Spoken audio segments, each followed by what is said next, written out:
Chers amis, je vous invite à écouter pour revivre à 35 ans une aventure fabuleuse et unique dans l'histoire européenne qui a été le premier rallye raid Paris-Pékin en 1988. C'était 2 ans après ma première visite officielle comme président de la Commission européenne à Pékin.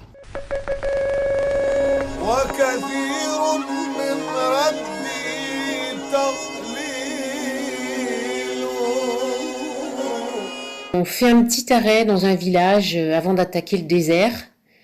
Et là, donc, on est invité par une famille dans leur maison, tous les 6.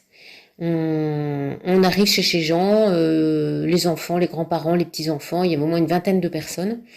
Et donc, ils nous offrent le thé, les pâtisseries, et c'était génial. Ça, je m'en souviens bien. Et ensuite, on repart, on traverse le désert.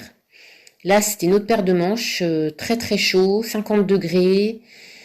On porte des chèches mouillées sur la tête pour supporter la chaleur.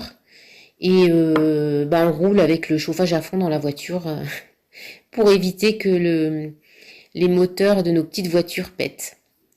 Donc on passe le désert et là, on va bivouaquer avant de passer donc la frontière irakienne.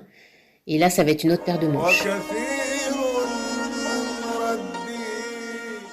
Il fait nuit et pourtant la chaleur est torride. Qu'importe, il faut continuer. Donc la frontière irakienne, on est là, on attend pendant des heures pour passer la frontière. Donc il fallait refaire les visas. On attend des heures.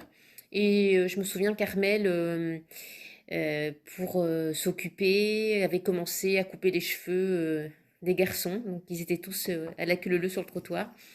Et donc Armel faisait la coiffeuse et coupait les cheveux. Et puis on s'occupait comme on pouvait. Mais on avait hâte de partir. La ville de Bagdad est grande. Les immeubles modernes contrastent avec les vieilles bâtisses historiques qui côtoient. Il y a beaucoup de policiers et de militaires dans les rues. L'étape suivante sera Babylone. La visite est rapide. Le site est entièrement refait dans un style plus que douteux. L'entrée principale, la porte d'Ishtar, est une réplique. La vraie est à Berlin. Nous longeons la zone sensible des combats. En ce mois de juillet 1988, l'Irak et l'Iran sont encore en guerre.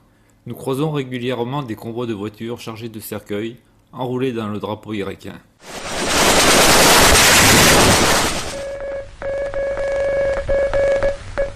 Pour la réalisation de ce 4e épisode, un podcast audio consacré au premier raid jeune Paris-Pékin de 1988, ont participé Pascal Lamy, ancien commissaire européen, Jacques Delors, ancien président de la Commission européenne, Guy Pacalin, Valérie Doher. Ont été utilisées des archives musicales appartenant à des fonds musicaux du domaine public. Réalisation du podcast, Constantin Delianis, journaliste.